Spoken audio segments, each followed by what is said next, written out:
Hey, what's happening? What's happening? It's your boy Bubba Squad.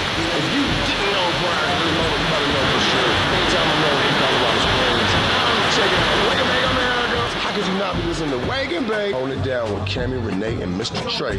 All the way, twice on Sunday. Y'all probably ain't on Sunday, but it's all good.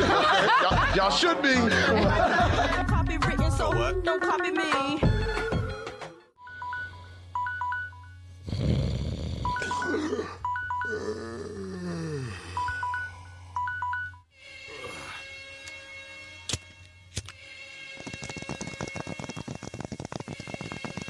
Trey gonna be that old guy in sandals and khakis with a butt. I've been saying this for how long now? I can't step outside He naked. jumped into the river. What did you do? Did you run I along jumped the river in. bank? I let autocorrect make me look stupid on Facebook every day. With Luxembourg. I can't do it. It's Luxembourg. Oh, okay. Yeah, sure. That's what they all say. You trying to get me to do the hump again, so this. Ah! Oh, look at you, girl. I said it's too early. Sexual tracking app on it. And it found that Who is actually using that? Welcome home, gentlemen from the 4th Infantry Division, 4th ID. Yeah, I think he was trying to be funny, but it kind of escalated. I think he was trying to hit her on a discount. Oh, my nigga. You used to listen to FM, but they pay the same old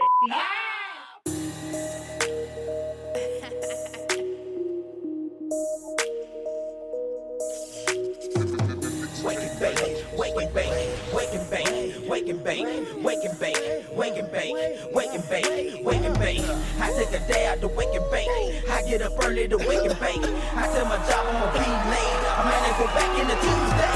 Wake and bake, wake and bake, wake and bake, too big and bake, wake and bake, wake and bake, wake and bake.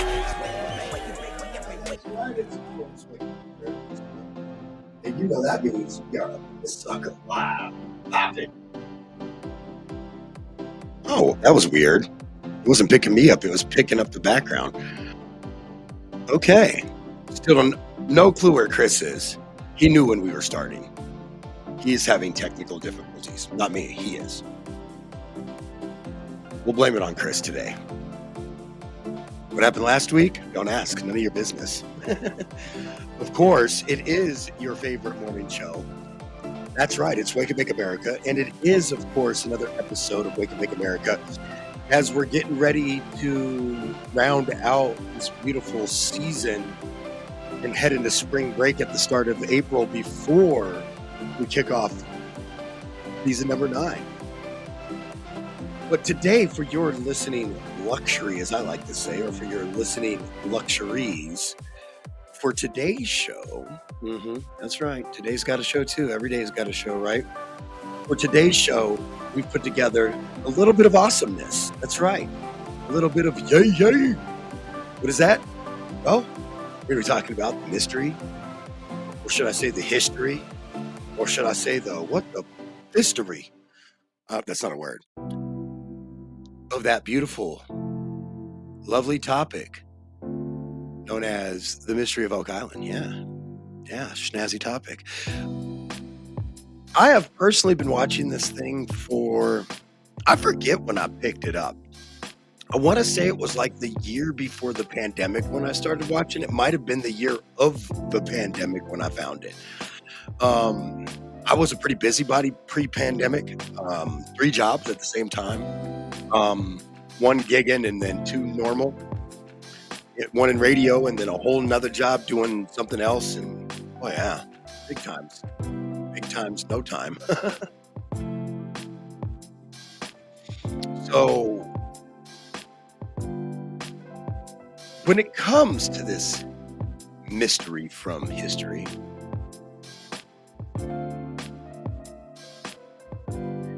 I always think to myself, how cool would it be to be back then? But then I'm like, nah, honestly, I like technology, the comforts of man's intellect. I thrive on. I don't ever think I was born too late. I definitely believe I was born too early.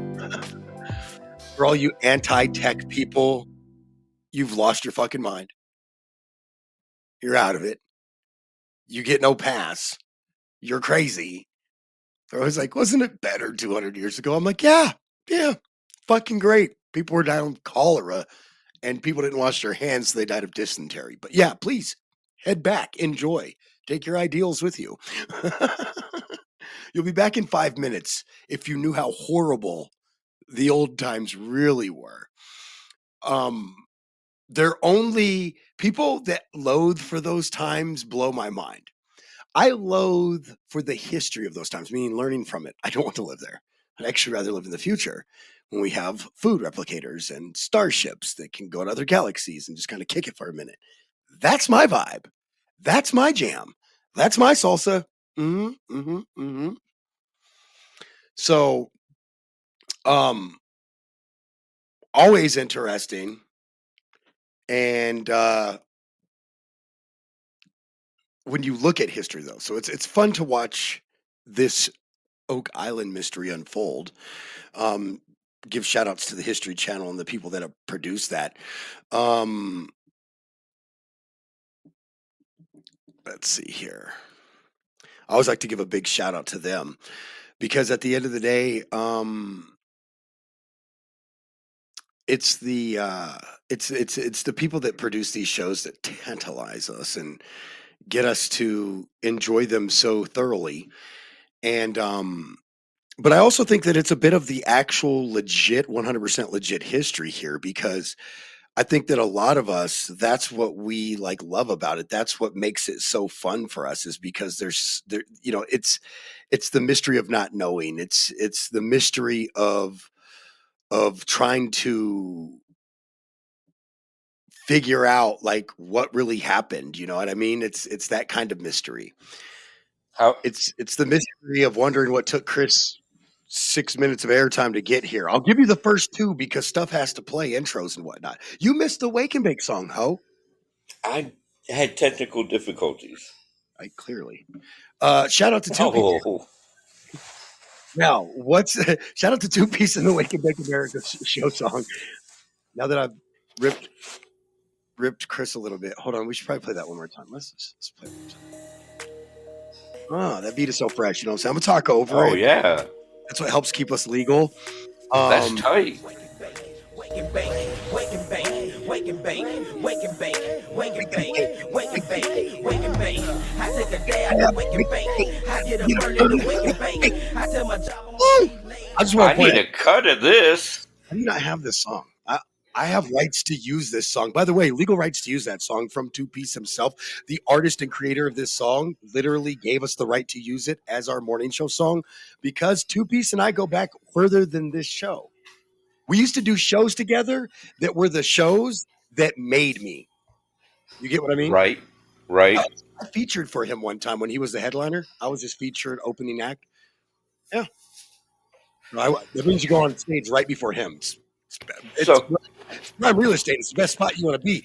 You don't want to go on after the primary act. There's a post act because in all likelihood, half the club's going to clear out. It's facts what it is. So you want to go right before that guy. Like I love featuring for people like, Little Flip and stuff like that because I knew I was going to get close to the biggest crowd right before the premier act goes on. So since I'm part of the show, don't I get use of it too? I mean, when you say use For my listening pleasure. oh yeah, I mean I could dude, listen, it's on I know it's on like most stuff. Like like it's in my Pandora playlist, bro. Seriously. Oh, right on. Then I'll grab it. I think it is. I know. So motivated with him and Roy Jones Jr.'s in that playlist because I've told him and I've told him to tell Roy that is one of my favorite cuts. I'll be in the gym pumping iron to that cut. That is my Right. my workout list too. Not only in my party list, but in my workout list. Right anyway, on. So we are back, and by the way, we're getting close to the end of the season. It's gonna be a fun little run up. Normally we get a little bit more time off before the start of the new season, but because we only did the second half of season 8, we don't get as much time off. It's all good. All we're getting is the weekend of April 6th and the weekend of April 13th off, and then we're back for the start of season 9, April 20th. That's good. That'll give me time to go to Hash Bash. And by the time while you're off here, I'm still on a sports talk show that literally starts. I think it's like the week or 2 weeks before. Yeah, I think it starts their season 5 and their season 9 with the station kind of things. I say they're like I'm not part of it, but their stuff starts on that sports show that I'm part of. That all starts up like 2 weeks before we go on spring break, so I get no real break. You do. I always tell hey. I always tell Podcast P that I do the Blunt Football Talk Show with, which covers NFL and other sports, and is going to be a big preponderant and big, huge, bringing you the raw dude style news of the new UFL United Football League, which is of course coming up here, starts on March 30th. So I've got a busy schedule, but you'll get some break time right before we start season 9 of this show.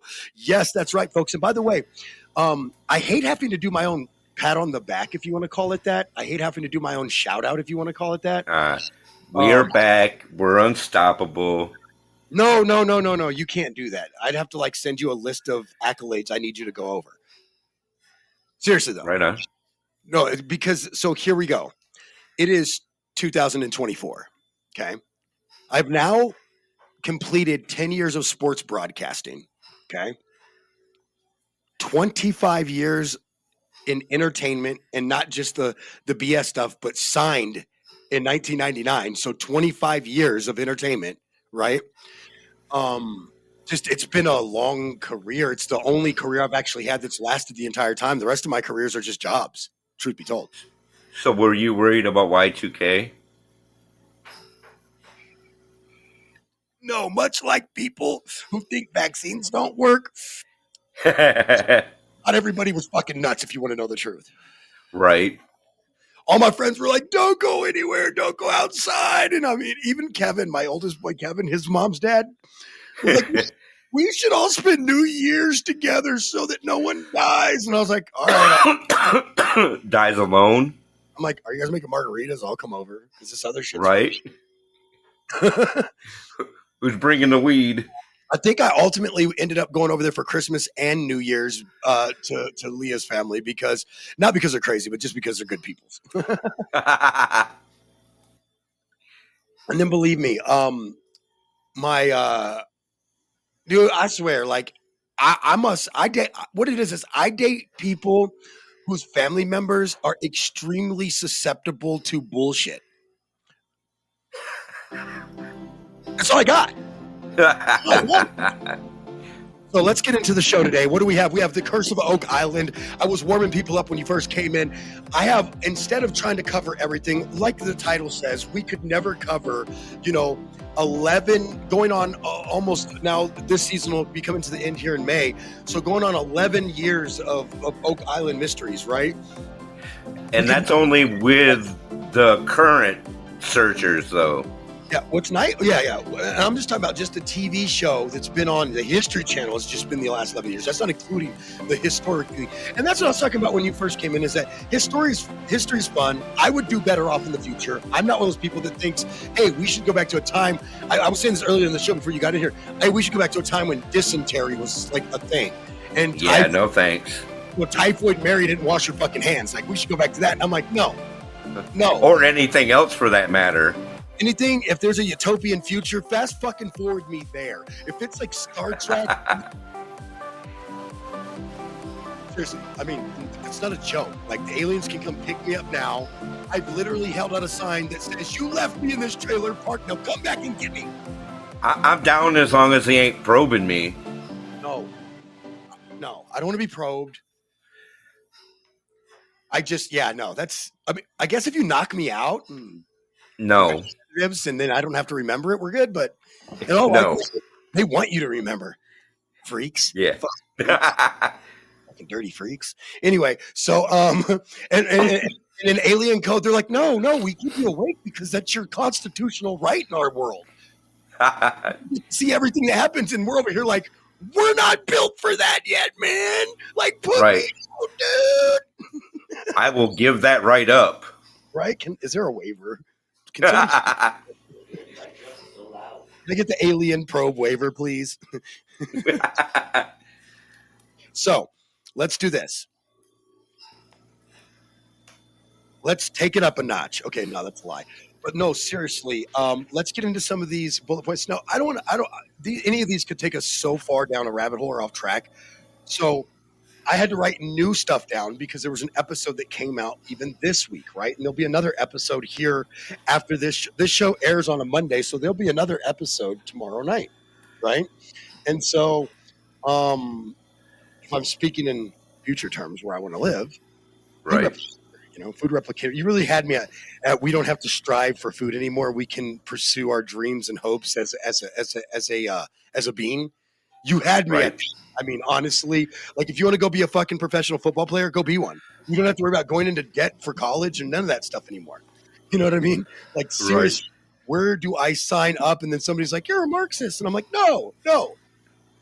I just like free shit. I'm not gonna lie. Free college sounds good to me. No, I'm just playing. But seriously, I've been called I've been called a fucking, what have I? I've been called a right wing twit. I've been called a left wing twit. I've been called a friend of MAGA, which I thought was weird because you and I both know I've never been cool with them peoples because of the whole Ever. too nice to racist thing, right? Like, just didn't vibe with me. I mean, my homies aren't cool with that shit. So anyway, so back on track. So you got me off track already. So let's How get to can some you? more.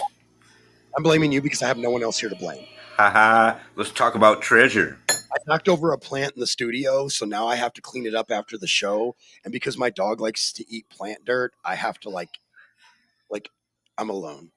I couldn't bring any. I couldn't bring anybody to the studio today. I'm alone. No homies. No homies. The dogs aren't here. So I want to bring up a couple of things because, in general, first off, there's too much to cover and would go down a rabbit hole. So I just want to tell you that I find the swamp so intriguing, just based purely on everything they found there. Marty hated the swamp and thought it was a waste of time and money early on, and it's done nothing but yield fantastical things, right? Crazy things. I mean, from multiple spectrums of society back then. This should not be here has been said more times in that swamp than makes Marty comfortable, I promise you, because he thought it was a waste of time. So I just want to point out that, and he's ate his poo several times. Don't get it twisted. But I'm Oh just saying, yeah.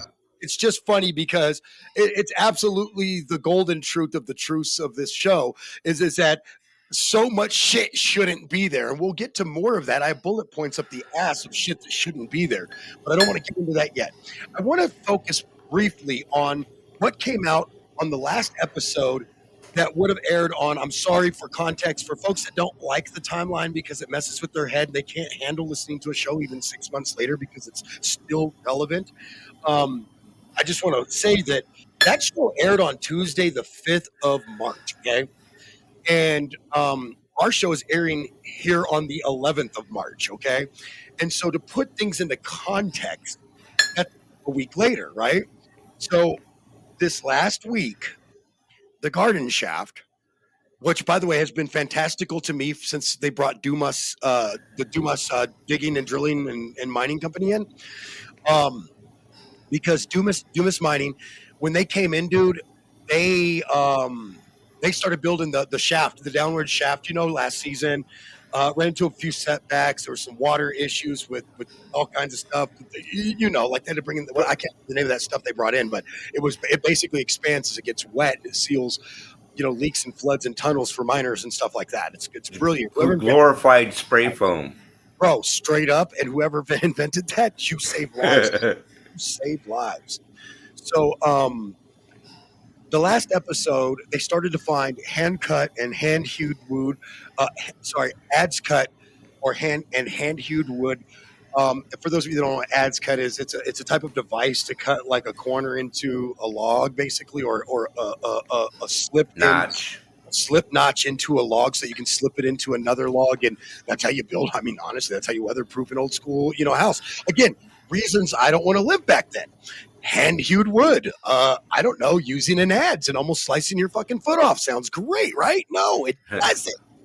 I'm lazy. I like technology. I like the mechanization of the world. I just want to dial back the pollution. I think that we've learned enough now that we can dial back the pollution.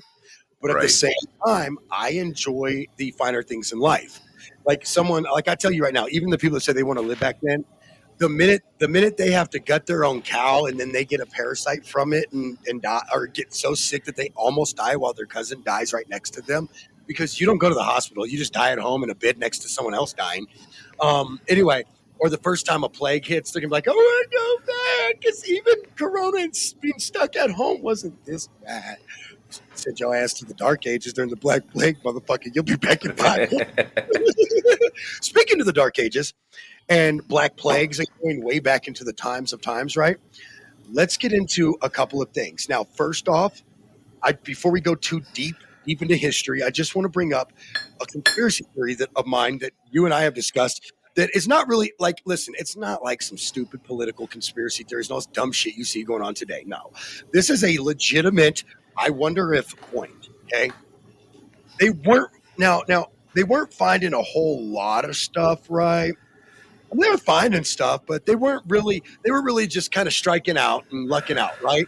In the first few seasons. Let's be honest. Okay. And I think it was at the end of season 4 before season 5 started. That's when Craig Tester's son died. Now, he didn't die at Oak Island, and he didn't die as a result of working on a project in Oak Island. What he Natural did causes. absolutely die from, I don't know if I'd call a seizure a natural cause, but I would call it an unnatural death brought on by seizures caused by something he had been diagnosed with for a while, right? This Well, Caesar for context, he didn't die searching for the treasure. He died Right. outside of that. But what I'm saying is that treasure hunters and someone who had been to the island, someone who had been to Oak Island, a treasure hunter goes home for the season because things are shut down, dies of a seizure disorder that hasn't come on for years, right? And then all of a sudden, they start finding more shit than they've ever found over the next 5-6 years, right? Season 10 was explosive, obviously, but all I'm saying is that I'm not a big conspiracy theory person by far. I actually believe in logic, like Spock level shit, guys. But when it comes to who is the final person that has to die, the final sacrifice according to the quote unquote curse, which do I necessarily believe in that? No, I believe in the science side of stuff, obviously. But if we're going to go the curse level, then I think Craig Tester bringing his son Drake there and then Drake going home in between season 4 and 5 and dying, could that be that final sacrifice that finally let them? Because, dude, nobody really got anywhere with this fucking place, and all of a sudden they are doing stuff that is just beyond wild now, right? What about after Dan Blankenship passed away? Then again, Dan Blankenship is one of the original treasure hunters. He did die of natural causes, but on the island. Right. I'm not a big conspiracy theorist. I actually prefer to concede to the science of stuff. Like, for instance, what we're going to talk about next, moving on to this, is my first and favorite and probably most intriguing find on the island in all 11 seasons. And there's been a lot, dude, let's be honest. But this is an outlier amongst the outliers, okay? Are you ready for this one? The Roman half coin. It was found after they bought Lot 5. Oh, but they'd already found a Roman coin. They found a Roman Miravid 8 in the swamp. No, that's a Spanish Meravite, and that was from like yeah, that's right. The 1600s, my brother, or 1500s, my brother. I'm sorry, that was a 15. That was it was a 16th century, so 1500s Merdavici, which was Spanish money, Portuguese or Spanish? No, Spanish. Merdavici, Spanish. But anyway, yeah, it's Spanish. No, I'm talking about the half hand hammered Roman coin that dates between 300 BC and 300 AD, which puts it before medieval times, right? That is one of the most beautiful finds because it doesn't even fit the Templar theory. It doesn't fit the Viking theory. It doesn't go. It's what we call in Spanish nova. It doesn't go. Nova doesn't go. Won't go. It shouldn't be there. It doesn't go. There's a couple ways to interpretate that in Spanish, of course. But anyway, so my point is that when you get to that point of a coin that doesn't belong, and it's even beyond the other traditional outliers that go into the 1200s and 11, 12, 1300s where stuff's been dated between that time frame, which is probably the furthest back when it comes to traditional occupation of Oak Island, right? So here's my theory on the Roman coin. Just a theory. What if it's just a trinket? I doubt it. What if it? Hear me out here. What if it was actually somebody's, passed down, like somebody, like think about this, a relative of the family. Because remember, if it's a Templar connection, you're always going to have connections to Rome, connections to Spain, connections to Portugal, France, etc., the Iberian Peninsula, and so forth, right? And so when you think about a Roman coin that doesn't go amongst stuff that is from medieval times, right? Or in areas where we're finding things from medieval times, it begs to question that what if that was like something that one of their, Roman relatives, ancient Roman relatives wrote into the Crusades with, let's say, just as an example, right? And or whatever, took to the Holy Lands and had blessed, whatever. You never know what that meant to an individual, right? Like I could have something in my pocket that could be found 1,000 years from now that they'll just be like, "What the fuck is it? Why does he have trash in his pocket?" Right? But to me, it may have been the most valuable thing on the planet, right? It's too, it's too, in Buddhism, they teach you not to assume, right? So I'm trying not to assume what it meant to someone while trying to explain that it could mean more to them than it ever, to us, it looks like a half coin that was cut to make change. That's what it looks like to us. Let's be honest, right? Oh, and it probably is though. Or it probably was on maybe somebody's walk during Roman times to the Holy Lands in late Roman times, going into early medieval times. Maybe it was somebody's walk to, the Holy Land. They used to literally take crusades to the Holy Land and walk and then ferry over and then walk the rest of the way, right? So you have to think that maybe that could have been something that somebody had on them. They made change. When they got to the Holy Lands, they're like, oh, this is all I got left. I'm going to get it blessed. Fuck it. Now it's a family heirloom. You never know. Now that's all assumption, like I just told you, we're not supposed to be doing here. But at the same time, I'm just saying we don't know. I think it'd be interesting to figure out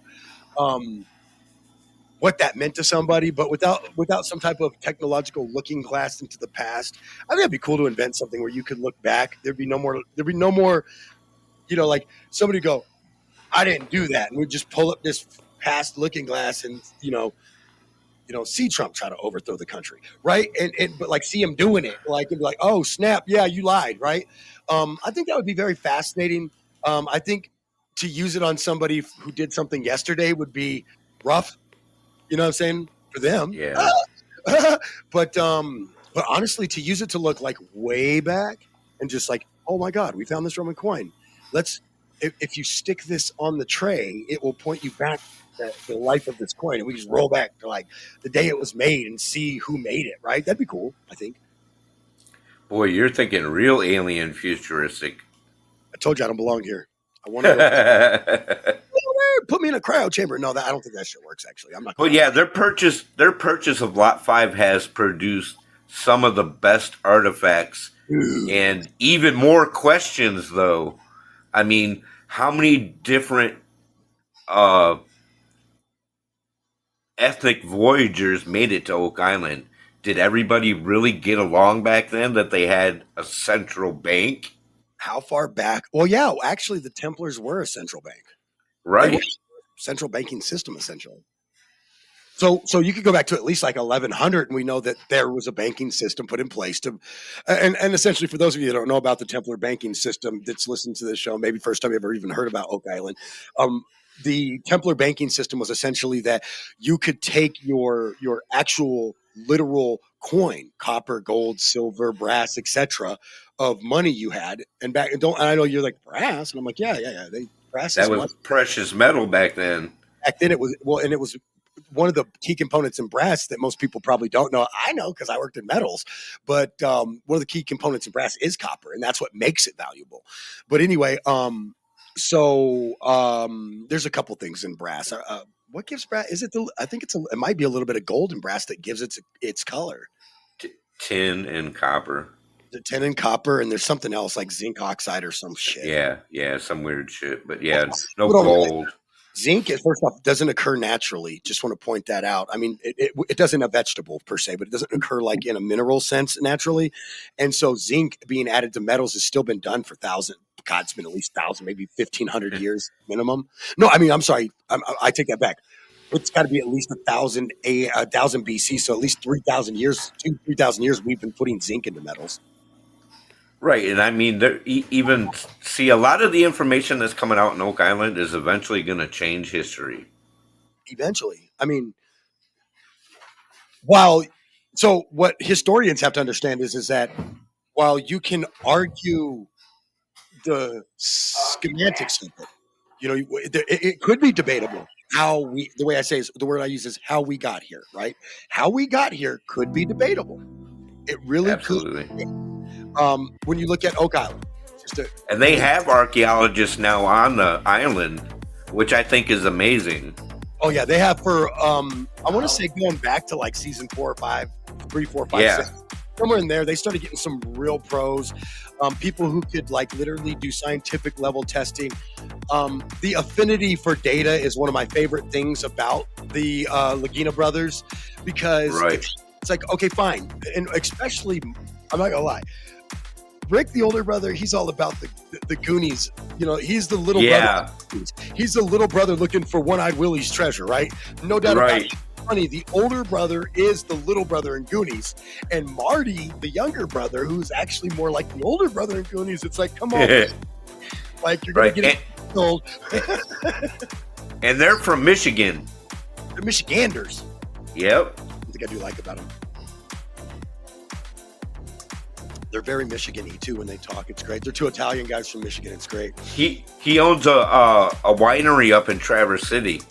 I couldn't remember the name of the damn town where he has like one of his businesses, one of his many businesses. He also has like up in the big business buildings business, and I just can't remember if that's in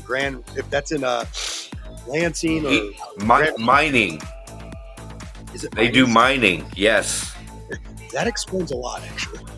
Well, yeah, that's how they get their connections with Dumas and everybody up in Canada, and they kind of already knew what they were going to be able to do and weren't going to be able to do structurally. Right. I'm gonna hit you with one more bubble, and then I want to get to break because there's so much to go over. Yes. I can also hear whoever's watching TV in the background. I can hear the TV. Fun fact. Now, with that said, to avoid getting sued, I can hear whoever's in the background.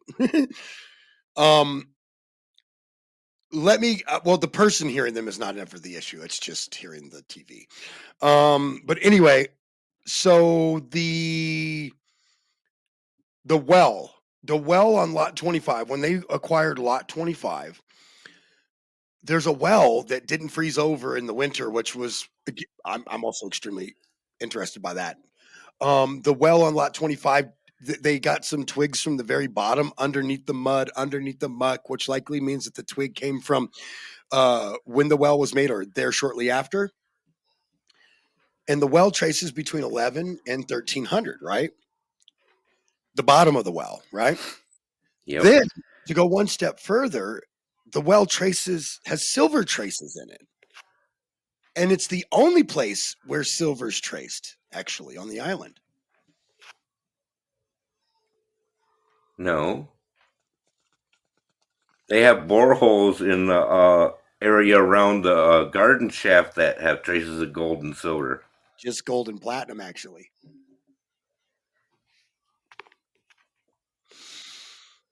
I could be messing something up, but I swear I just listened to something like just 2 weeks ago, and he said the well where he said there are a couple other places, but this is the only place at this content level, one, and it's like multiples and multiples more than any other silver found on the island, and they've only found silver in a couple places, as opposed to where they found like gold in like tons of places, right?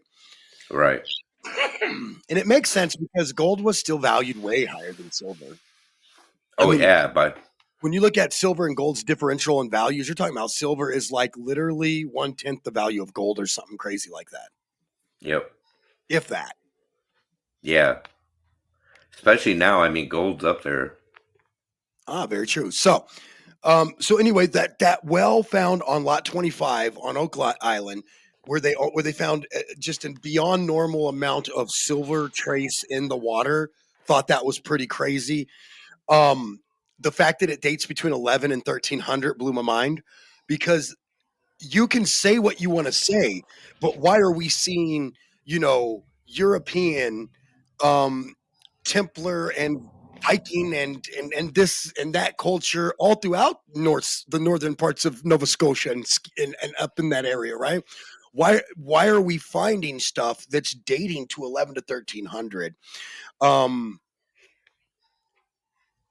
The native tribes didn't have these building styles. Most of them that had the styles that are used on Oak Island, you don't see them using them until post-European arrival, right? So then Right. who built this?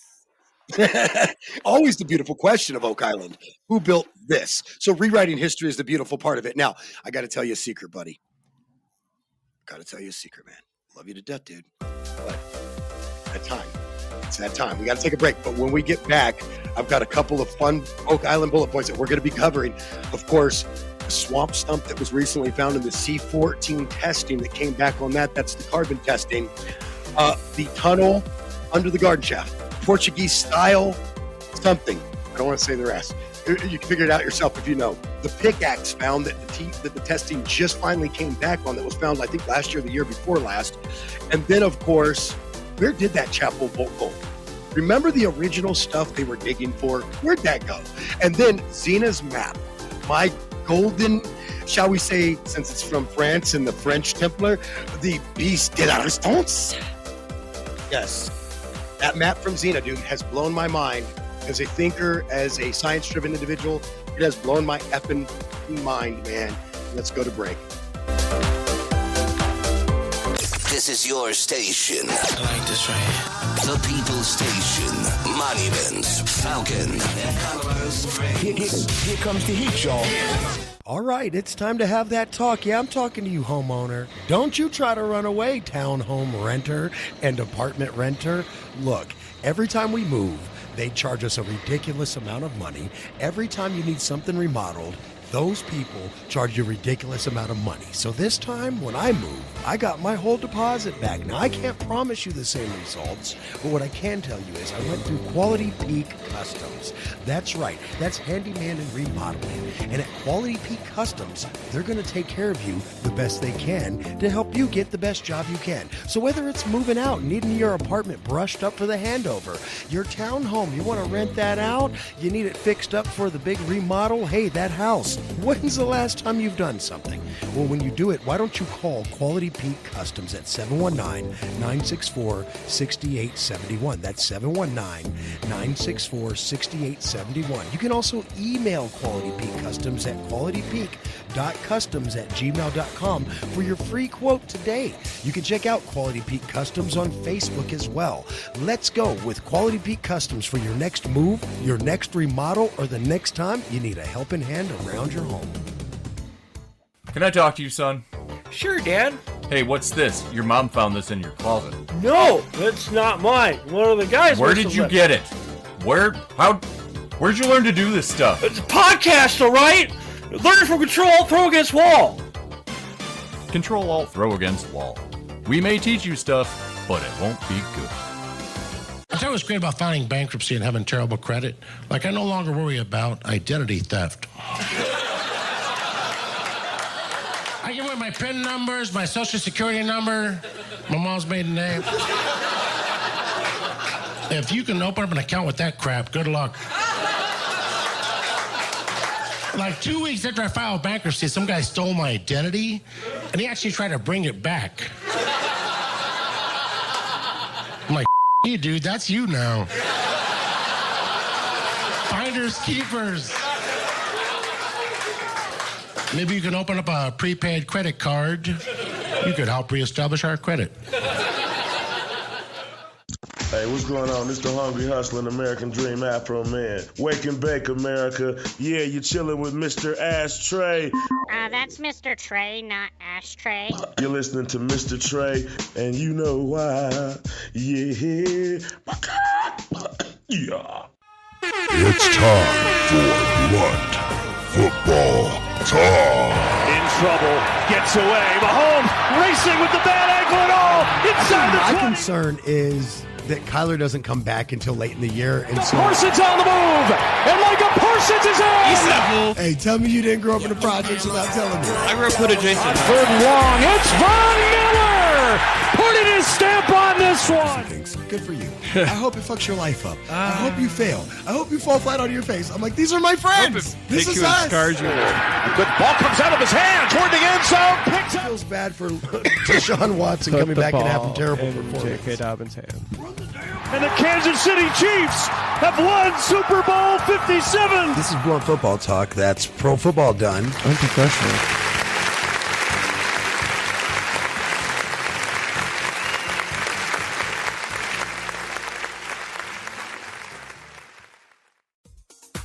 Look, everybody loves creativity, good food, and hard work. That's why it's so easy to love Sam's Creations. Sam's Creation is award-winning cannabis food creations. Find Sam's Creations on Facebook and Instagram with Sam's with a Z, Creations with a Z. Or place your order today at 719-283-1701.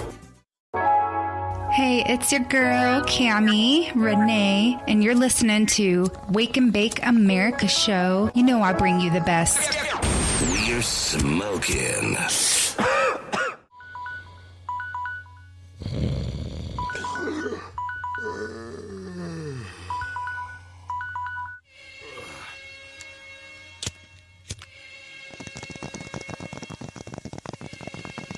Trey gonna be that old guy in sandals and khakis with a button. I've been saying this for how long now? I can't step outside naked. We jumped into the river. What did you do? Did you run I along jumped the river in. bank? I let autocorrect make me look stupid on Facebook every day. With Luxembourg.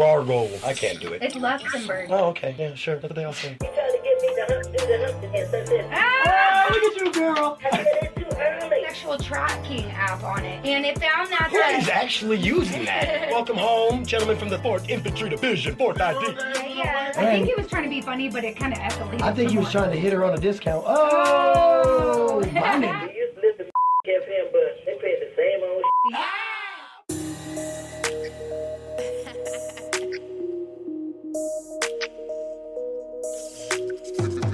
Wake and bake, wake and bake, wake and bake, wake and bake, wake and bake, wake and bake, wake and bake, wake and bake. I take a day out to wake and bake. I get a permit to wake and bake. I tell my job to be made. I'm ready to go back in the Tuesday. Wake and bake, wake and bake. We back. We hot. It's Wake and Bake America Show. That's right. Good morning, peoples. Good morning to pupils of pupils. Yeah. It is, of course, your favorite morning show. That's right. It's us. And, it's good to be back from the break. Before we went to break, we covered the Roman coin. If you're, of course, checking out the show live, definitely go check out the show when it airs, which is every Monday morning, because our producer's going to do his goddamn job right, or I'm going to fire him. Wait, what? Did I say that out loud? Oh, I should not have said that out loud. HR's going to definitely send me an email on Monday morning for that one. Anyway, so Monday mornings at 4:20 Eastern USA time, 2:20 Mountain. Hell, if you're getting home from the club, 1:20, you listen. Yeah. You can pop that bitch in on the way home from the club on the West Coast, baby. My point is this: enjoy your life, live your life. Hey. Cause I'm all right, let's get back to the show. So I want to jump right back in here to my next bullet point. So recently, and I've been kind of excited because, they've pulled barrel pieces, shaped barrel wood out of the swamp. They pulled a lot of different types of things that can be C14 tested and really can at least narrow down a possibility on when this comes from, right? And so for the longest time, and argued very heavily by Marty Lagina, that it is a waste of time nonetheless, right? Marty has said the swamp, if you watch the show, you got to go back to the early seasons and you'll see that he's like, it's a waste of time, it's a waste of time, it's a waste of time. It's a stench. It stinks and it's a waste of time. And I was like, man, I don't know though, because see, there's some stuff that was said and some theories and this, that, and the other, and so I'm like, maybe we should look at that.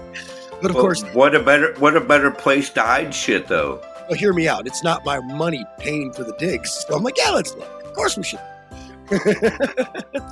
I'm like a real scientist who's funded by someone else. I'm like, yes, we should absolutely dig it. It's your money. So anyway, no, I'm truly just blown away by the fabulousness, is what I'm going to call this, right? Of what's become the swamp. Okay, the swamp gives way to the Portuguese-style paved stone road and ramp that goes into other roads on the island that are uncovered, you know. It's given way to this stump, for instance. So here's an example of science, right? Like, trees can't grow in salt water, first off, and they definitely can't grow in most water. Even the trees you see in swamps, they're not actually growing in the water.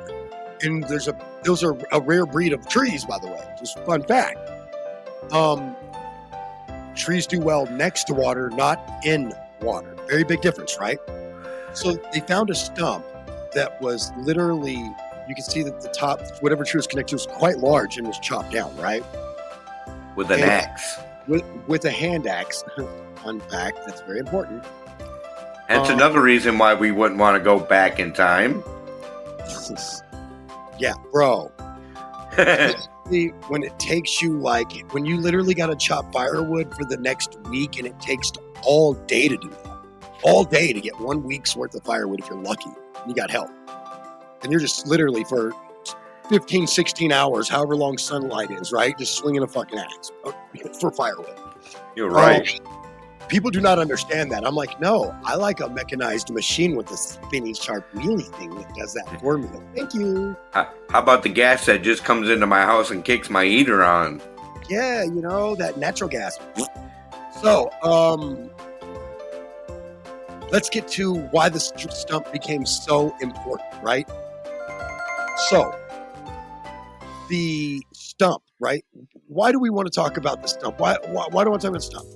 C14 carbon dating. That's right, because we can get back a date from when it was lived and cut down, right? Really, really close too. Yeah, you can get within usually about 50 to 100 years close, right? Right. Which will tell you a lot about the time frame. So because that tells you when that tree died. I'm going to get back to Xena's map, but I want to tell you that there's a date on Xena's map of Oak Island that's from a French Templar. It's believed to be a French Templar map, right? And we'll get to that map later because that's like my piece de la response, like I said earlier. But there's an important date on that map of 1347 that's very important, and I'm going to tell you why. Because of one reason. One, that same exact date is carved into a cornerstone brick over in Europe. Hello? Why is that date so important? If it's on a French map, it's on a cornerstone brick in a Templar initiation chamber. And I think that was France, actually. It was either France or Portugal, but I believe it was France. So when you look at that, and it was like, I thought he was talking about a log. I am. But you need to know the date 1347 for a motherfucking reason, baby. Right. Yeah. They were in that spiral 13 level fucking Templar place. Here's why it's extremely important that you know about that date 1347, okay? Because it is believed that the swamp was artificially made, okay? And so, Chris, and you know, the theory goes back that there actually used to be two separate islands with a very small channel, and there's probably some type of dirt berm that didn't let you really sail cleanly through, except maybe on high tide, I'll be honest with you. And so a lot of people believe that the swamp was artificially made in order to, one, where are you going to get rid of all that dirt for all this tunneling to hide shit, right? That stuff has to go somewhere.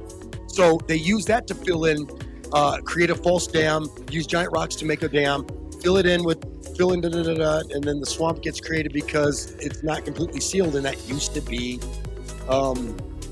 sea, not brackish water, not brackish swamp water, right? So anyway, I'm bringing up all of this because it's extremely important, okay? Because here are the test results for the C14 testing on that chopped down by hand stump that was found underneath the swamp under hundreds. We're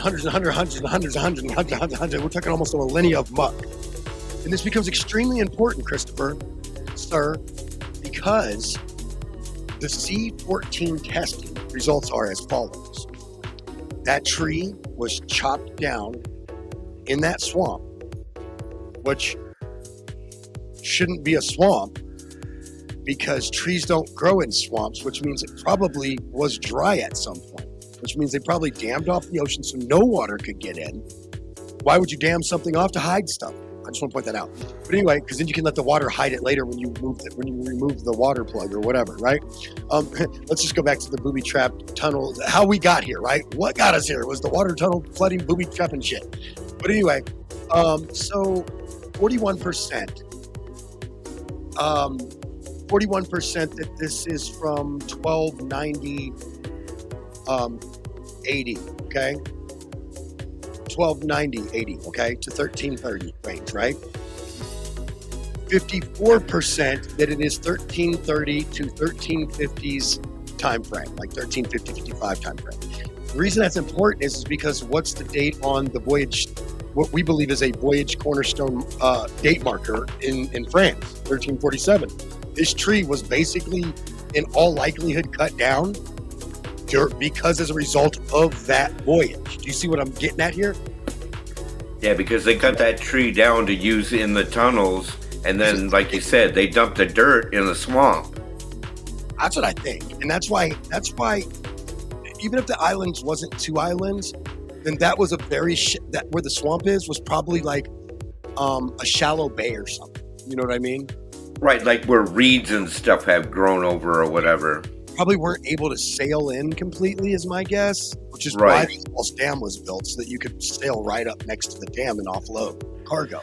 That's my guess. I mean, again, I just know things like engineering, things that make sense to me, so that makes sense to me. But again, I'm no practical. I'm just along for the ride. I'm not an expert. Yeah, because they found two layers of stumps in the last show, didn't they? Dude, yeah. They found carved, like what would be considered like carved or chopped out, chopped wood, shaped wood as we call it.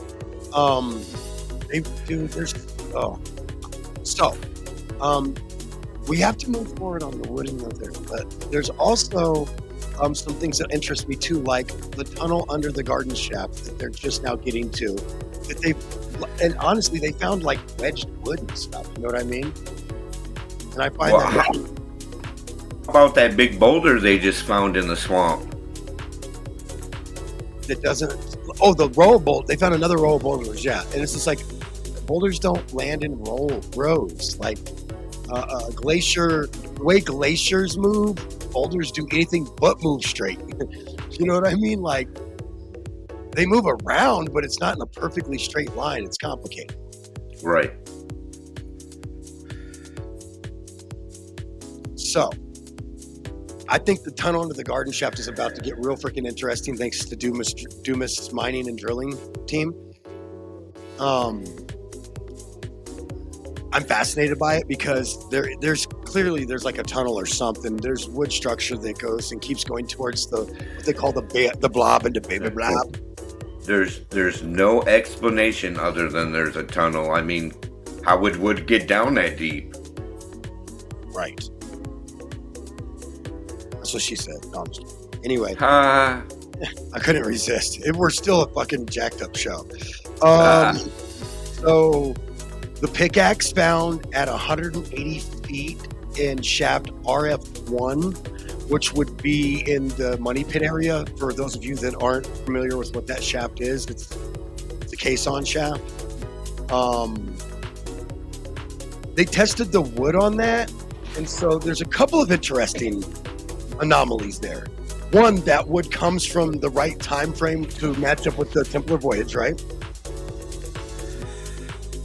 But the second thing is more interesting. It's from France. The wood is from France. Right. In all likelihood, Italy, France type Europe, though. So what is European wood? God, this is too easy sometimes. I'm going to let that one go. What is European wood doing on Oak Island?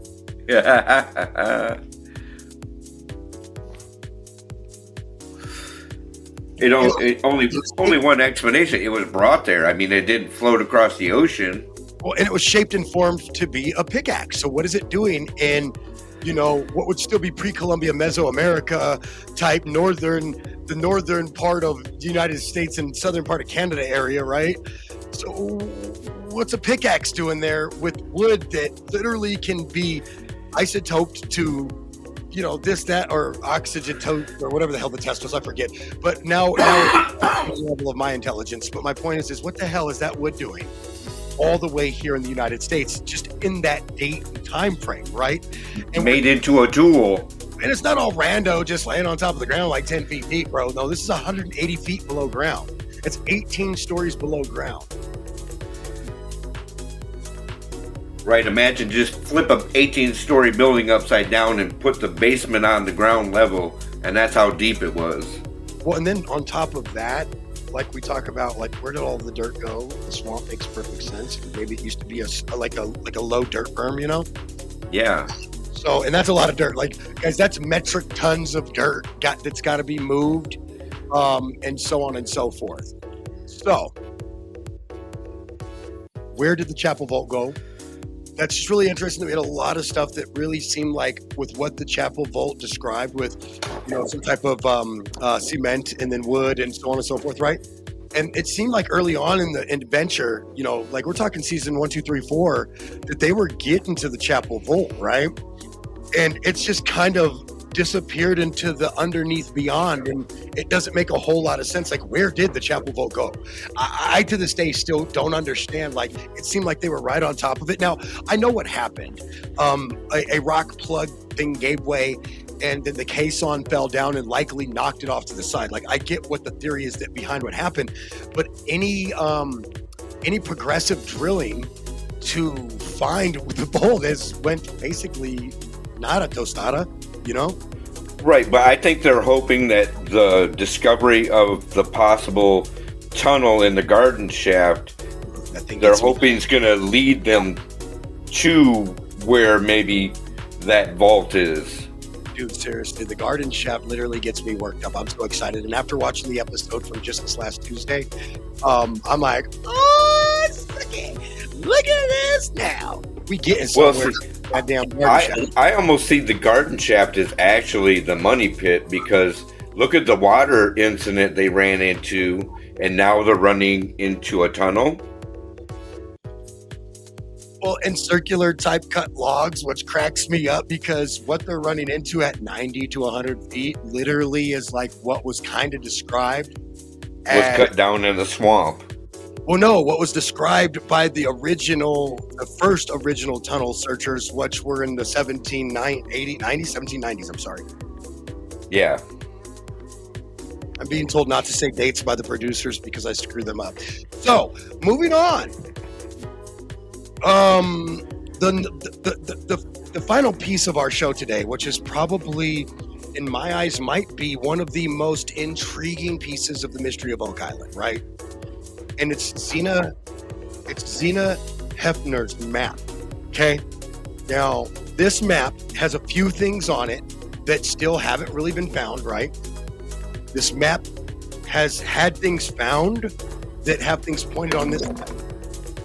This map has the date 1347 on it in French, which is also the date they found in the French initiation Templar, Knights Templar thingy, right? In France. So, guys, these are what we call circumstantial evidence in a courtroom, right? Like, I'm not saying, but I'm saying, please explain it elsewise then, right? I think Zena's map was a big icebreaker for them too. I think Zena's map showed them that you've got to get off that goddamn money pit, because it's not right there. I'm going to tell you right now that there's a journal from one of the voyages that says we dug a tunnel from the sea. Okay, so my issue is that why are we still looking for the entrance to this, like, let's say Aladdin's vault or the magical tunnels or whatever? Why are we looking for the treasure going straight down, right? The money pit, when clearly the money pit seems like a booby trap to fool you. To me, it still to this day does. I'll be very upfront with you. It still to this day very much feels like a bit of a diversion. Or maybe there is a lot of gold down there, but it's not the piece de la resistance. It's not like it's not like the Ark of the Covenant, but I'll be fair to you that the Ark of the Covenant could be sitting in Egypt or may no longer even exist. I'm willing to accept all theories at this point. Yeah. I'm also not a religious freak, so I don't care if it exists per se. Or did it exist at all? That's again on the Jews and the Christians and the Muslims and not Trey has nothing to do with the Ark of the Covenant. He just believes that it could have existed in the sense of you could have fashioned something to look like what the instructions say in religious text, sure. But right, like a Trojan horse. Well, is it going to shoot like lasers out its butthole and fry me to death? We'll leave that for a second. Somebody out there is in like Ethiopia that guards that fucking thing. That if it's like, you bitch, that's why you ain't worthy. Ah! All right, so but let's go back to Zena's map, right? So Zena Helpner's map showed a couple things. One, it showed what appeared to be one line pointing to one thing, but later, and I agree that later on, if you really look like it looks like somebody's hand just skipped as they were writing. But it looked like it was actually pointed to two different things with two different words written. And it's the hatch. So there's the valve, the hatch, and then there's the diary that says we dug a tunnel coming from the shore, right?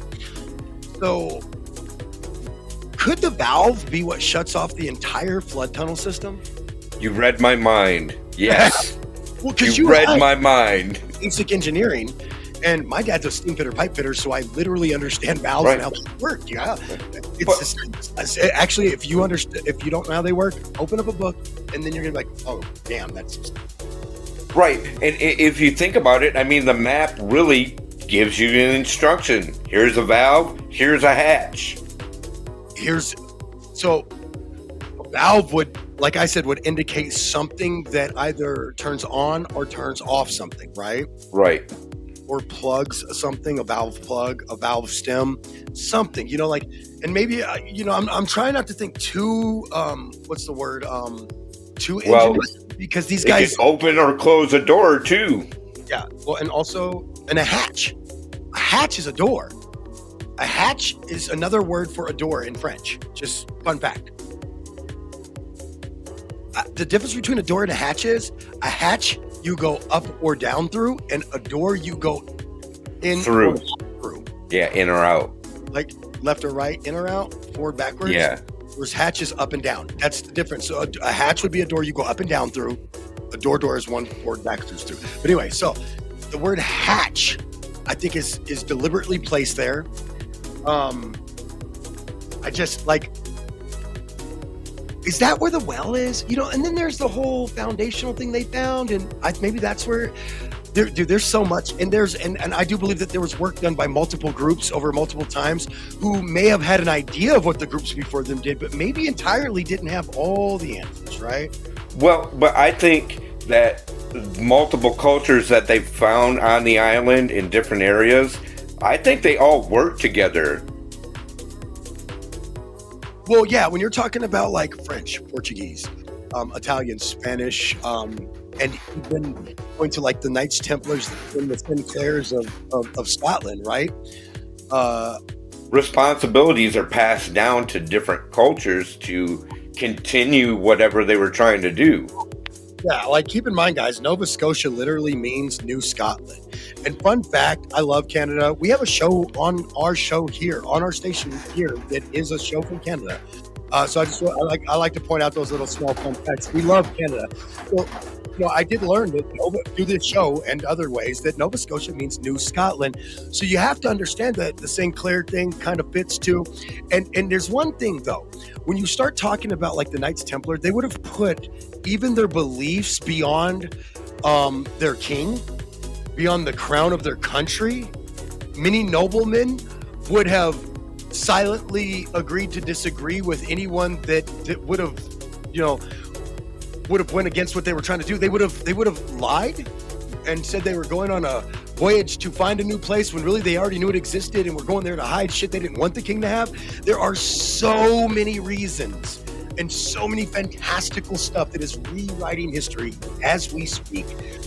It's so fun. I love it. The lead cross, the isotopes go back, and the isotopes go to France, and it dates back to like 11 to 1300. I mean, even some of the new lead pieces that they found have either gone back to Portugal or to France. Or they match the cross. Crazy. Love this show. So, but Xena's map is just so beyond, because I think up until Xena's map, I think that the guys were kind of fixated on essentially, I want to say Nolan's cross and the money pit, right? And that's no knock on the guys. I mean, it's just information changes direction. That's what data does. I mean, I work in literal data outside of our radio station stuff. I work in actual data stuff. And the data really sends you in the direction when you're investigating something as simple as a sports show, talk show story, news story, all the way to, something like, a crime or a murder, right? Like the data is what takes you in different directions, which is what I love about the shows, because Xena's map is like, it is like finding the hard drive of, somebody it's like finding the hard drive of just like an Egyptian pharaoh. You understand what this map really was for them? Because what it taught them was, hey, wait a minute, maybe we need to start looking somewhere else. Maybe it's okay to ponder in a different direction, because Xena's map is pointing at stuff where we're finding like boulders with anchor holes in them. We're finding marker stones. We're finding X. We're finding Y. We're finding Z.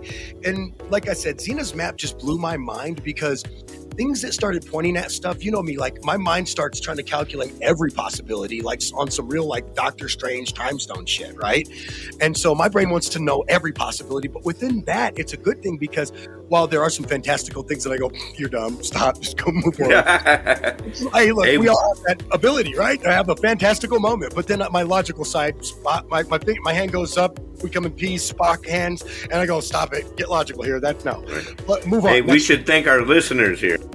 Hey, and thank you for everybody that's been stopping in today, because if you're an Oak Island fan, it is a absolutely just fantastical show. We've had lots of people swing in. You can ask to be added to the call if you want to make a comment. But outside of that, thank you to everybody who listens to this afterwards. A lot of our fans actually catch our shows when they air on their normal air time, not their recorded date and time. So I just want to thank them as well real quick.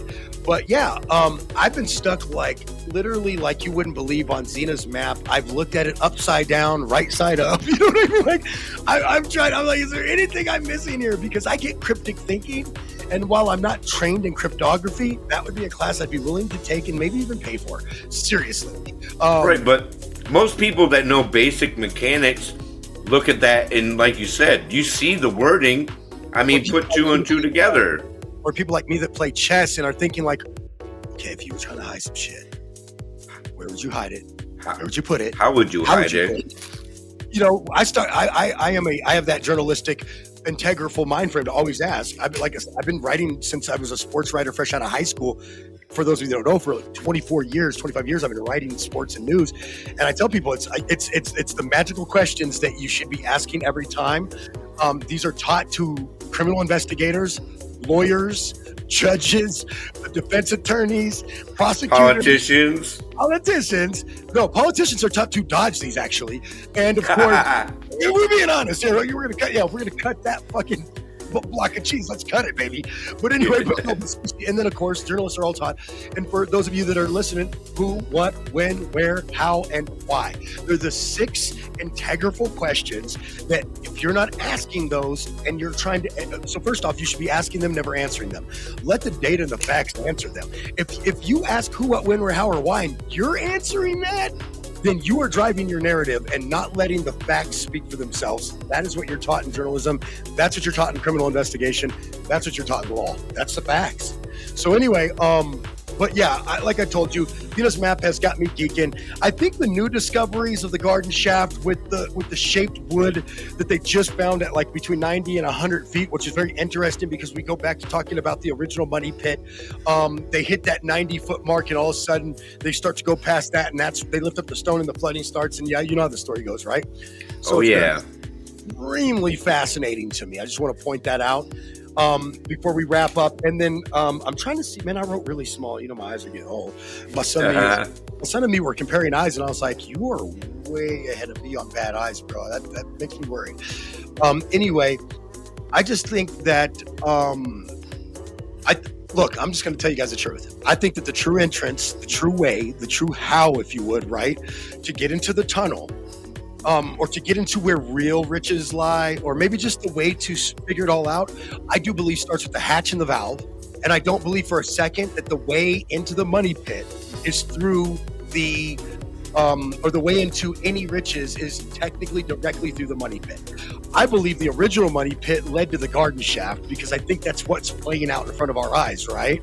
Right. And if you could, so I think you either had to shut the valve off and go in through the hatch, or you had to, or you had to know that it was booby trapped and know to stop at 90 feet, because what's written there was like any rich seekers, like, oh shit, keep digging business, right? But any person who's part of the Masonic temple and all that, and deep enough in, knows that that's a booby trap code, right? Like that means dig 10 feet to the left and then start going down at 45 degrees or something weird like that. Like, I've had all these things in my head for a long time. I mean, you don't know dude, I've lost sleep waiting to do this show with you, because I just got so many things and I had no one to tell them to. Well, yeah, like some of the Templar symbols and stuff may mean a little bit different than what they originally thought. I absolutely agree. I think it's just insane, like how much is there to be enjoyed. The rewriting of history, from lead isotopes and from gold that shouldn't be where it's at, and definitely not in any type of shape, form, or instance that should be like punitive to like natural ores and natural deposits, right? Like the level of the gold in the water is higher than natural deposits by which leads to the conceptual things. Like I said, like I have a father who had a welding background, and a grandfather and a great grandfather who were all union people down in Arizona, and so I learned to play with a welder when I was a kid, like a preteen kid. And so for me personally, I know when they started talking about like the levels of metals, right? I was like, ooh, my ears perked up, because I was like, ooh, okay, fancy. I'm into levels of metals, because that changes everything.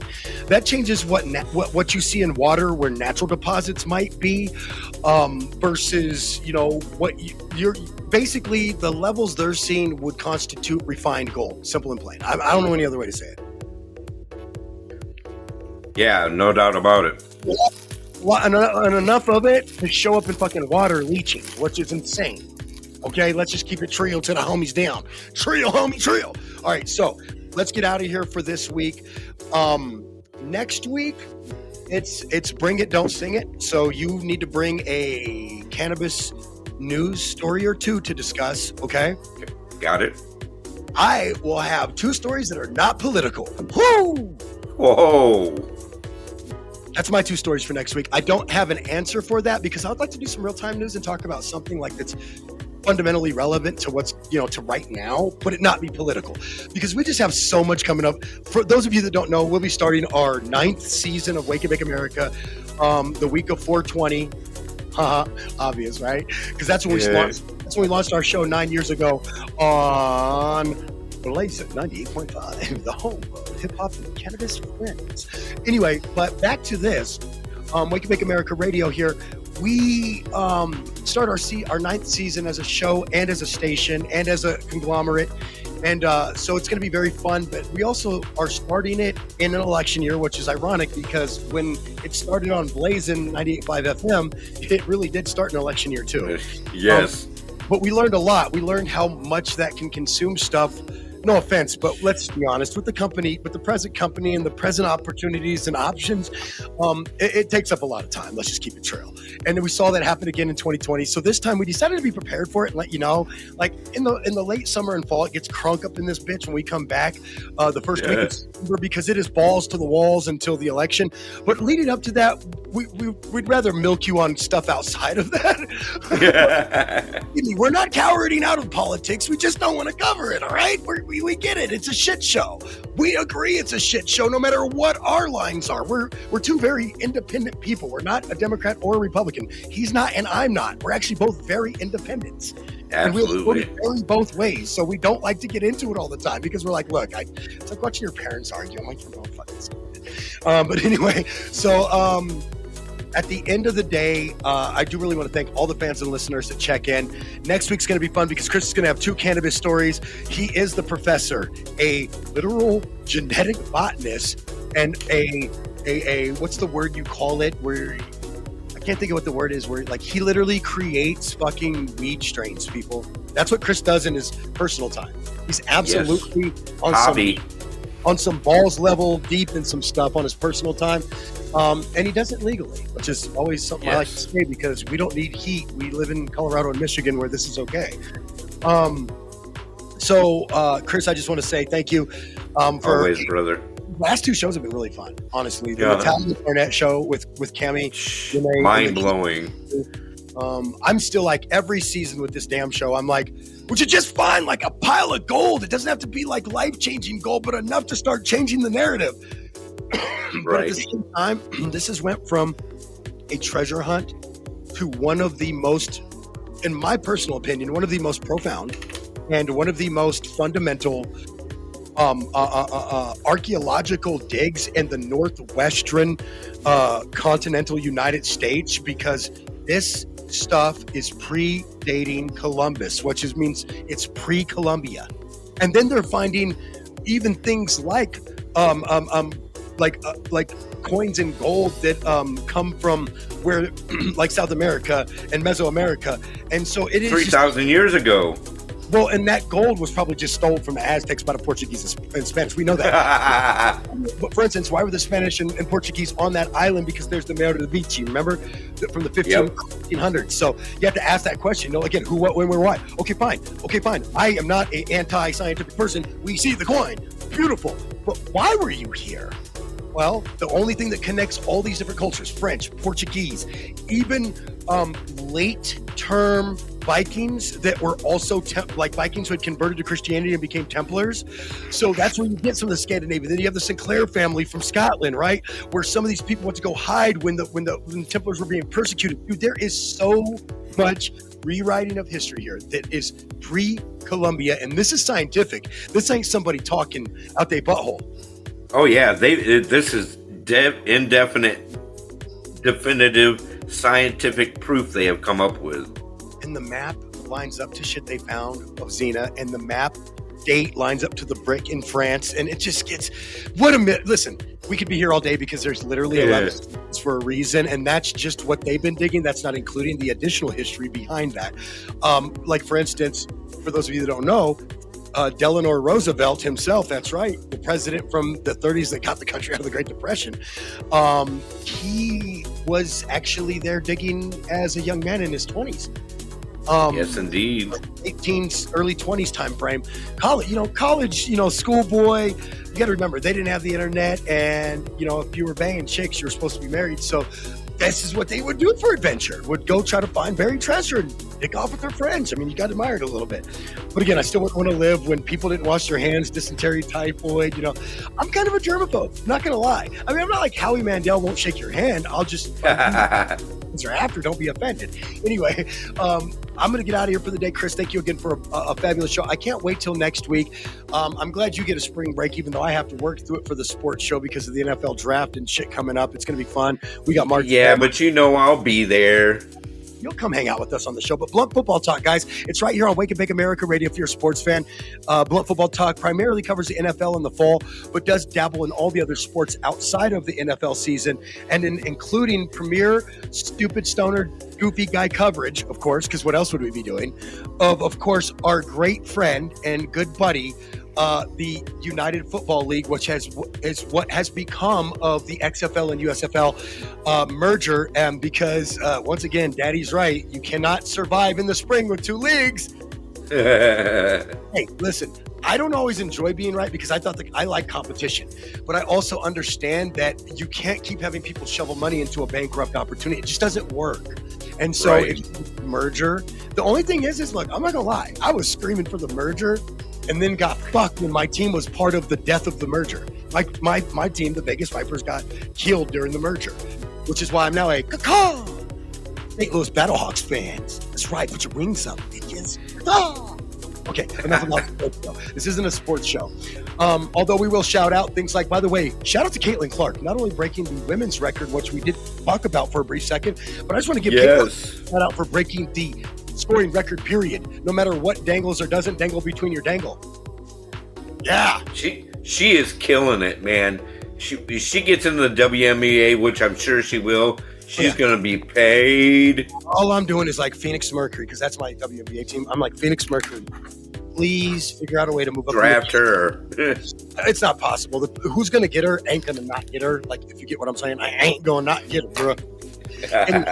Thank you to all the listeners that check in live. Thank you, most importantly, that check in live, because that means you are on it. And thank you to all the listeners who listen throughout the days and weeks, because you still come around when you have time, and we appreciate the hell out of that. And of course, thank you to all of our sponsors who sponsor the show and sponsor us and check us out and do the things to help us navigate that. If you're interested in sponsoring the show, info@Wake the Letter N Bake America Show. You can also send an email to info@Wake the Letter N Bake America Show. If you'd like to be a guest or bring a topic to the table for Chris and I to dissect with you, we're always about it, of course. But do your homework. Chris is literally called the professor, and I was literally called on my basketball team Professor Lips. You dig? Oh, yeah. I'm an athlete. It means I'm not a dummy either. We're going to do our fucking homework is what it really means. We don't even pretend to have a drop of that arrogance to absolutely know what we're talking about. No. Instead, we have the utter disdain for people like that. And so we do our homework. So we know, like I always tell people, if you bring a topic, just know that we're not there to rip you apart and tear you apart, but we're going to do our homework. So don't try to bullshit us. Right, because we're all about the debate. You and I investigating shit for 10 years. Yeah, don't try to fucking well, come to something with something real though, because I love the conversation. Like we had so many guests. We had like some of the best guests we've had. Let me just give you some examples. We've had a Dallas Cowboy football player who became a cannabis business owner come on the show. Okay, just as an example. And if you want to know who it was, go look it up. And of course, we also had, of course, like we've had Afro Man on the show. We've had Little Flip come on the show, and they came on to promote concerts and stuff like that. But they came on to talk about the cannabis culture because we built what would ultimately become legal, federal, FCC regulated cannabis radio. Have a good night. Yeah, because we've had zero. Keep talking. You're gonna take us young over. Fats. Oh, jeez. God, dude, we've had Wu-Tang people. We've had it's Baby Bash. Like Baby Bash literally became a professional friend, and what I mean by that is like we don't kick it as like the homies. I didn't grow up with him, but we kick it when he comes into town professional. Right. Kind of guy. So like I made friends. Like one time I like covered Bubba Sparks. DJ Bubba Sparks. But then the next time he comes, I get to be Bubba Sparks' photographer. Then the third time he comes, he's on my radio show. Because that was over like a 6-year span. You got to give me time to develop too. Like I didn't even have the show the first time I covered him. God damn it. Anyway, so it's been a fun ride. I did want to say, Chris, before we get out of here, that you have been here for a decade of because you were. Like, you know about, like, K-High, Stay High with K-High and all that. And before I went to the Doc, Mr. Trey. Yep, when I literally played a weed doctor on a talk show, it was great. And the best part was, my cut-in was like, yeah, I'm a real doctor. Like, Dr. Phil's a real doctor. It was one of the greatest it was one of the greatest little cut-ins ever. But anyway, so I just want to tell you, Chris, it has been, because we are celebrating a decade of working together, dude. Excuse me, we have finished a full decade working together. And when we kick off this April, we'll be kicking off our 11th year working together, which is phenomenal. We'll be kicking off the 10th year of Wake and Bake America show. I'll be kicking off this right now. I just finished my 25th year as a news writer and writing stories covering internet and so forth. And then is that a silver anniversary? 25? Yeah, man, I'm telling you, like, it's just so, this is This is the time that when we first started projects and when I was writing for the Lahana Tribune Democrat in Lahana, Colorado. Driving like an hour and a half, 2 hours to Lamar, Colorado, down at the corner of Colorado before you go to Oklahoma. Driving to cover, literally, you ready for this? To cover Babe Ruth baseball because we had a team that was going to go to state and on to probably nationals, right? And you're just that was my first beat writer job, was to follow Little League baseball and high school football in the Denver Broncos. That's what I got for the summer. Coming up from the bottom. Bro, I started from the bottom. Now we're here, yo. So I just want to tell you, like, this is not a brag moment at all. Oh, man. It's been a great 10 years. Are you kidding me? I started a quarter of a century ago as a squirrely high school news writer coming out of high school. Yeah. Technically, if y'all want to know the truth, I actually started doing the news as the school sports news guy in 8th or 9th grade. I think it was 8th grade, actually. So kind of funny. It was 8th grade. It's definitely 8th grade. And then I did over the PA. Yeah, no, over the school morning TV news. And then later in 8th grade, I did the school radio and got kicked off for playing the unedited version of Warren G. And George Lopez, who now lives in Pueblo, Colorado, with his family and kids. I'm a grandfather now, but shout out to George Lopez because me and him got kicked out for that, and that was one of the most awesome things that ever happened. I'm telling you, freaking awesome. And then, of course, last couple shout outs is shout out to Cammie, who did Wake and Bake full time for 8 or for was it 8? No, it was 7. Full 7 seasons. Yep. Yeah, 7 seasons. And then still comes in part-time to help out. And then shout out to every other co-host we've had over the years. The shout out to Podcast P, who I took a guy who listened to radio and made him an NFL analyst in under 4 years. Actually, in under 3. He beat my ass in all the competition finals that we did in his 3rd season on the show at the end of the 3rd season. So in 3 full years, we turned a guy that literally was working in the produce stocker section of Walmart, and we turned him into a real NFL analyst right here on Wake and Bake America Weed Radio. That is all I have. I want to tell you why that's important to me, because my entire career, I have looked for ways to open the doors for people who would never get an opportunity, and then give them that opportunity, because you deserve that.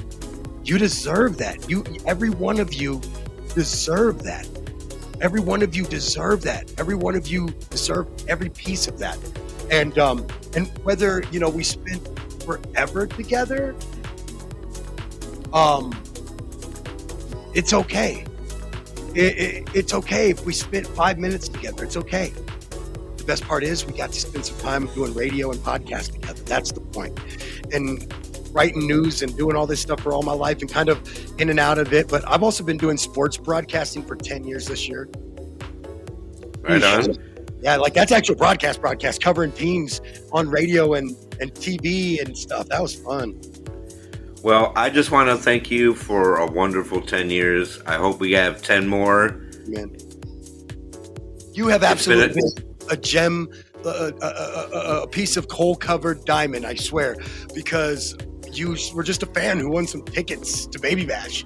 Right. And up to become one of the best finds I've found in radio. Thank you. Just don't tell Podcast P that, because he's starting this year. So at the end of this fall season coming up in December, January time for next year, he'll be finishing his half a decade in sports broadcasting. Shout out to the listeners today. Blunt Football Talk. It broadcasts right here. It returns the weekend. It live returns the weekend of March 22nd. Whether that's going to be a 22nd broadcast live, 23rd air, or a 23rd live, 23rd air right after kind of thing, like it's available right after, that'll be decided later. This show, by the way, if you were here live with us over the weekend, will be available on Monday, the 11th of March at 4:20 Eastern. Other than that, Chris, you got anything to say? Oh, don't forget to check out Blunt Football Talk and get your sport on. Man, crazy how old we got. That's all I think about when I was like, man, you've been writing for 25 years. You're fucking old, dude. hey. Old but young. Hey, but you know what? You can't get here unless you get old. Right. That's simple. You just can't. Now, anyway, now we're really going to get out of here. You guys have a great night. Oops. You guys have a great whatever the hell you have. But don't hate us for being goofy. I just wanted to say that, like, don't hate us for being goofy. We're pretty awesome. Also, your mom likes us. Sorry, gotta go. Shorsley, check out Shorsley. If you don't, then you don't know why I don't talk about your mom.